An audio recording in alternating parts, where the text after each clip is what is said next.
A yau duniya ta shiga wani zamani ne da ilimi baya taƙaita ga takarda ko shaidar makaranta kawai. Zamani ne da ƙwarewa ke gina daraja, kuma daga cikin manyan ƙwarewar da duniya ke biyan kuɗi a kanta a yau akwai web development da system development, wato gina website da kuma gina web system ga makarantu ko ga gwamnati. A faɗin duniya masu wannan ƙwarewa suna cikin jerin mafi tsadar ma'aikata. Akwai ƙasashen waje ana biyan web development daga dala 30,000 zuwa sama da dala 100,000 a shekara, gwargwadon ƙwarewa da irin aikin da suke yi. A Najeriya ma wannan sana'a ta zama ginshiƙi. A yau professional developer na iya samun albashi daga naira 300,000 zuwa 500,000 har zuwa miliyan 1 ko fiye a wata, musamman idan yana aiki da manyan kamfanoni, NGOs ko ayyukan gwamnati.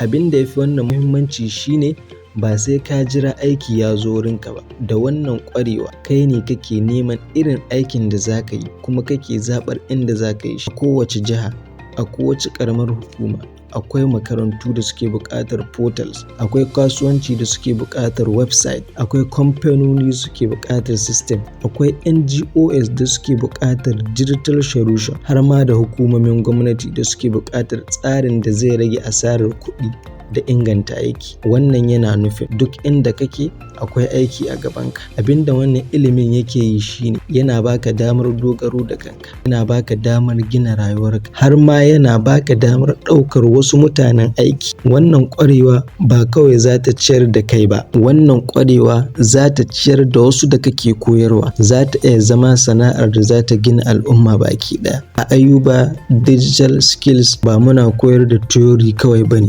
Muna koyar da abin da kasuwa ke bukata, muna koyar da abin da ake biyan kuɗi a kai, muna koyar da yadda za ka gina website, system da AI solution ta hanyar da za ta baka daraja a idon companies, schools, NGOs da gwamnati. Idan kana neman ilimin da zai canza tunaninka, ilimin da zai canza hanyar samun kuɗinka, ilimin da zai baka makoma mai kyau a wannan zamani na digital, to wannan course ɗin ba na kallo kawai bane.